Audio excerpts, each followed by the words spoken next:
Hello there, beautiful human. Melinda Joy, Crossroads Storyteller here with a hashtag video. I offer a collective tarot reading each month and 7 tapping or emotional freedom technique videos each month.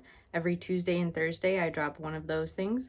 And so if you are into tarot or tapping, you're definitely going to want to subscribe to my channel. And today I am responding via video to, well, you know what? I don't know who began it. I'll be sure to explore and link whoever did initiate it just so that they get the credit due them. But the hashtag is called 9things. And I believe the idea is to have an opportunity to talk about myself or like share more about the parts of me that I might not share otherwise because I am making tarot content. Okay, so here we go. The first question. Something someone doesn't know about you. So I think one thing that a lot of people don't know about me is that I learned how to use a chainsaw in the end of 2017. And it is a fun story. The part of the chainsaw was super fun. So I left Seventh-day Adventism at the end of 2016. And so I spent a large amount of 2017 exploring how the rest of the world worked outside of Seventh-day Adventist communities. And I, at the time, was incredibly suspicious of anything that resembled the hierarchy I had seen in the church that I had intentionally left. And so I spent a lot of 2017 living in alternative ways, like in tiny houses and out of my car. And along those adventures, I met this human who was an amazing wood sculptor and did a lot of his work via chainsaw, but he refused to have any kind of paper trail.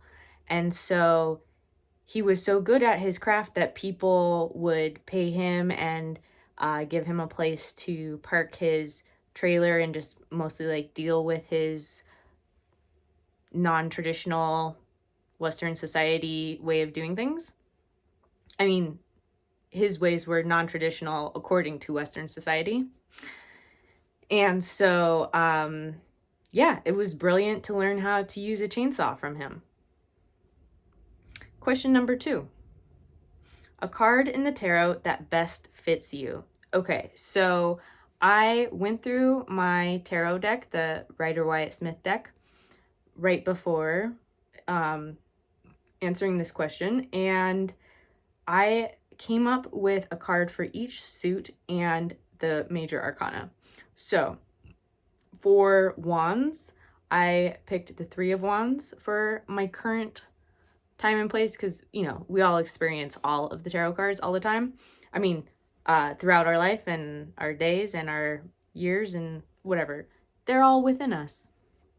But the ones that feel especially potent at this point in time are the 3 of Wands, the 10 of Cups, the 4 of Swords, and the 7 of Pentacles.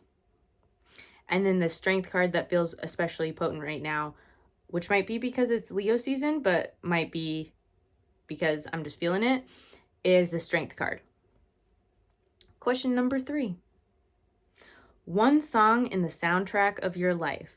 Okay, so this question was hard to answer as it was for others, because I have had sort of seasons of my life that are really drastically different than other seasons of my life. But there's one song that since it's come out has been really central to my like coping mechanisms. and that is Enya's A Day Without Rain. And I mean to reference the whole album, but there is a song on the album called A Day Without Rain. And I didn't identify right away how important Enya was to me until I read a book. I think it was called Dating Jesus. It was a memoir of a woman who had grown up in a strict evangelical Protestant denomination in the United States and also left. And so I resonated a lot with her story. And one thing she mentioned was how she thinks Enya and Sting are pretty universally valued by humans who leave their super conservative or just like very much not fitting their unique person childhood religion. So if you resonate with that experience and that concept of Enya or Sting being especially resonant, that would be super fun to share in the comments. No pressure though. No need to out yourself if you're not ready. Question number 4, childhood/adulthood crush. So first thing I thought of was like what people traditionally mean as crush, like someone of the opposite sex that you like maybe obsess over in some sense. But when I was reflecting back on my childhood, even though I had those figures, in my reflections, I realized that there's really two characters that had my complete attention whenever they were on the screen. And they were Sandra Dee from Grease and the Beast from the Disney cartoon Beauty and the Beast. And I mean the Beast after he transforms into a human. Yeah, I just thought that image of the Beast was like the most beautiful representation of masculinity I had seen. And even though I wouldn't have articulated that as a child. And Sandra Dee, especially after her transformation, oh my goodness, I was so in love. Anything I could do to be her, I would have done it. I think I even have some clothes that make me feel like I'm her. I haven't worn them since making a baby, but yes, very much into her. Okay. Adulthood crushes. Still definitely get something out of viewing those two humans on TV. But my adulthood crushes are a little bit more realistic in the sense that they're real humans doing really cool things. And one of them is Gabriella Herstick. If you don't know about her, she's super awesome. And Lizzie Jeff, also super awesome, very much in her own power kind of human. And Isabella Frappier. And yeah, they're all on Instagram and they all share really cool content, and they all just really inspire me to embrace all of my desires and all of my pleasure. And yeah, I can't get enough of them. So that's what I'm counting as my adulthood crushes. Number 5, a book that changed your life. Okay, so I would super uber be interested in anyone who has a book of tarot content or like occult magic kinds of content. If there's a book that has changed your life with any of those two topics, I want to know about them. So please comment with them. However, the book I chose is a little bit more, I was getting all sort of reflective when I was thinking about my answers. And so the book that I've chosen is the Lioness Rampant series by Tamira Pierce. And this author really transformed my life in that through story gave me an alternative to the feminine tropes I had been offered before reading The Lioness Rampant. And so, yeah, that just like completely transformed my comprehension of my possibilities and my options for inhabiting a female body. And yeah, just completely transformed my experience. Looking back on it now, there is a little bit of, especially in the fourth book, there's a little bit of essentializing of the desert people. So if you're sensitive to that kind of content, please be aware that, you know, it was maybe like 20 years ago that this book was written. So our consciousness around racial things were not quite as brilliant, but I mean, not that they're brilliant now. I don't mean to imply that. But yes, it still was like super transformative. And I have read, I think no, not every single thing Tamira Pierce has written, but a lot of it. Okay. Question number 6. One thing you wish to bring back. So I'm pretty sure this question is asking for like some item or thing that is no longer being sold. But what came to mind for me was an activity. And one of my most favorite activities that I don't currently make time for is spending a really big fat chunk of my day with a Chinese tea boat. If you don't know what a tea boat is, it's just a fancy tray that makes it so you can pour your tea creatively and not worry about it spilling places. And Chinese tea has a really long, beautiful history that I really enjoy participating in. So yeah, I would really like to just like sit and read. Yeah, that would feel really nice. Maybe now that I'm making this, I'll make time for that. We'll see. Might still have different priorities. Number 7. What do you want to leave in the world? Okay, so this is maybe where my priorities are instead of reading all day with a Chinese tea boat.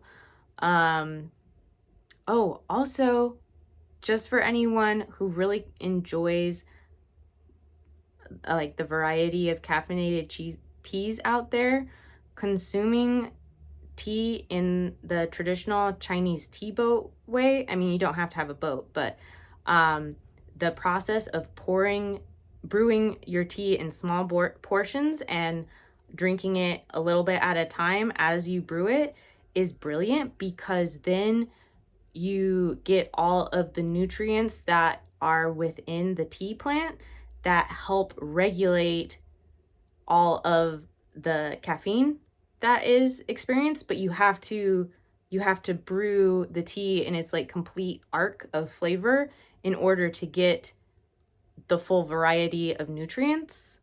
But it's just like a much more enjoyable high than just like a tea bag for me. Okay, you probably didn't ask for that, but now you know, because I have strong opinions about tea. Sometimes I share them.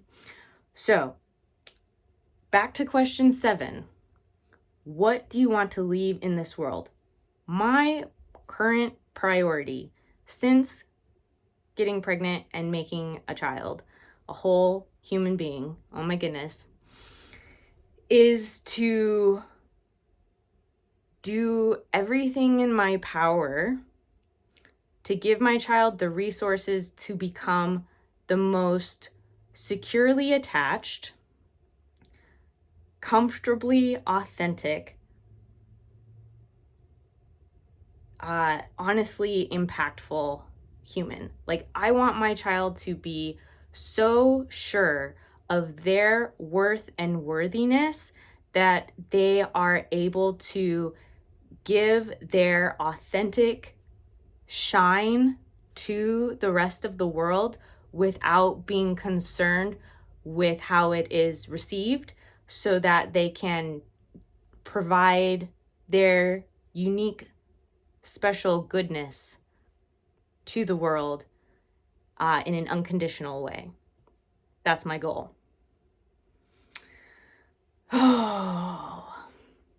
And side note, part of the reason why that is my goal is because I think that if enough of us lived from our most authentic self and could do so in a way that was less transactional. And by that, I don't mean like you don't get payment. What I mean is like sometimes when I post things, even if it's something that's for someone else, I still want some kind of feedback or affirmation that I've done a good job or that my contribution is worth it. And I think if more of us were able to offer our gifts to the world without getting caught up in that kind of worthiness concern, I literally believe that that is what will solve all of our big scale problems. So that's why it's my goal. The last thing I bought, question number 8, was a boba drink. So the Ciceros, if you're into Hermetic Kabbalah or Golden Dawn goodness, you might know about the Ciceros. They recommend in their introduction to their self-initiation handbook that anyone exploring the occult sciences should do so with the assistance of therapy and exercise, which I think is absolutely brilliant. I'm still working on my regular exercise part of it, but I totally see why and how that's important. So I'm figuring out how to incorporate that into my do. But I totally figured out how to incorporate a therapist that I love and feel valued by. And so every time I have therapy, I stop by the Boba place afterwards and I pick whatever flavor feels most resonant with my most recent therapeutic discovery. And that's part of how I decompress post therapy. So you caught me post therapy. So, sorry. This time I got the green apple milk tea flavor. And I got the lychee coconut and the mango star floaties. Love it. Okay, last question. The last question is a little bit unique. I mean, I don't know why I'm saying that. I almost didn't do this hashtag because of this question, but I'm just going to answer it differently than it's being asked. And by that, I mean, I'm going to explain why I'm not answering it and some cool resources for anyone who's curious about more. So, the question is your rapper name, and then it explains how you put your rapper name together. And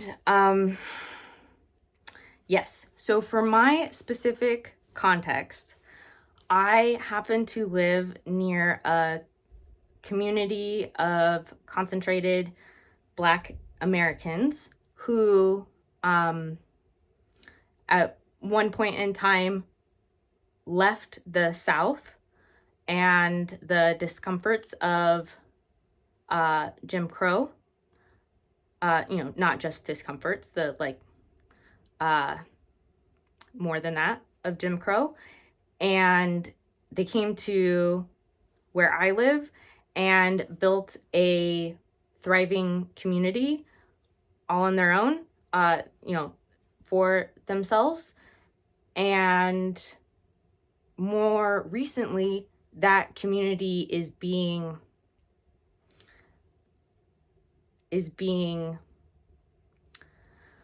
miscared for, is probably the most polite way to say it, and attacked is probably a more accurate way to say it, by those in power. And part of that is a appropriation of hip hop music, and especially like a curation of those hip hop artists that can make it big into a caricature of violent blackness. And so there are some really cool humans who are doing things to address the harm that is currently actively being caused to these communities, both by the gentrification happening, but also in this appropriation of Black American music. And so this individual, I know him as Caffrey. I'm sure he has a last name though. I'll give you part of what I'll leave in the description is how to get connected to him. Because he's doing really important work where he is funding hip hop artists that aren't being picked up by the music industry caricaturizing players. And in addition to funding those artists, he's also sort of giving back hip hop to the children of the community and using it as a way to assist them in self-expression and therefore liberation from the appropriation of their voice and the caricaturizing of who they're meant to become. So, like I said, I'm going to leave the link to the HipHop For Change place where you can donate, so you can directly send dollars to this human. And whether or not that is within your capacity, there's a video on YouTube put together by Decolonization for Dreamers, Hood Hippie Universe. And they have when one of their classes, Caffrey is a guest lecturer. And it is amazing in a sense of sort of reclaiming someone's worth and worthiness and the right to thriving instead of just surviving. So yes, let me double check. I answered all of the questions and answered them to the degree I wanted to, probably even more thoroughly. Yes, if you enjoyed this video, you might enjoy some of my other video responses, like the one 10 decks for 10 Sephiroth, or I just did the hashtag circular decks. And if you are interested in sending me gratitude or booking a reading with me or following me on Instagram, there is a single link for all of those things in the description below. So many blessings.